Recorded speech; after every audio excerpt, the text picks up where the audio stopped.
pa fuqi dhe dështimi shtetit. Kështu e komenton Ambasada e Fëmijëve me Gjashi rastin e fundit me keqpërdorimin e të miturës nga Tetova. Kreu i kësaj ambasade, Dragi Zmijanac, tha për Alsat se ky rast ka dëshmuar dështimin dhe defektin e institucioneve të vendit në detektimin e rasteve të tilla. Sipas tij, nëse rasti nuk merr epilog në interes të fëmijëve, patjetër që kjo gjë do të mundsoj përsëritjen e ngjarjeve të trishta si kjo.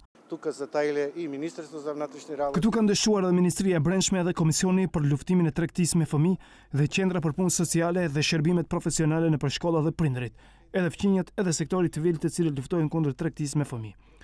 Thjesht, kjo është pa fuqi, ndërsa fëmia do t'i vuajë gjithë jetën këtë trauma dhe mendoj se nëse nuk mobilizohen institucionet që ta zgjidhin problemin në interes të fëmijëve, atëherë kjo vepër do të përsëritet.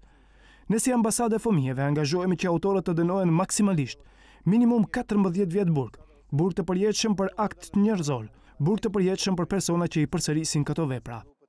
Sipas ambasadës me Gjashi, institucionet përkujdesëse sociale janë kyçe në detektimin e rasteve të tilla, në momente kur prindrit nuk janë nën përkujdesje të fëmijëve. Sipas Zmijanac, në programet arsimore duhet të futen edhe materiale për ngritjen e vetdijes për mbrojtjen e privatësisë së fëmijëve.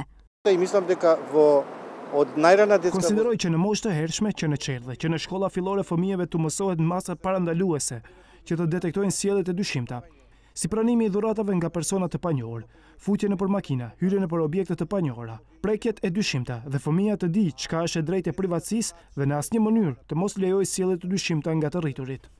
Zmijanac tha se në Megjashi janë denoncuar rreth 1000 raste për keqpërdorim seksual ndaj të miturve, ndërsa shton se pas secilit rast të denoncuar, qëndrojnë 5-6 raste të tjera të heshtura, të cilat për arsye të ndryshme nuk i paraqesin.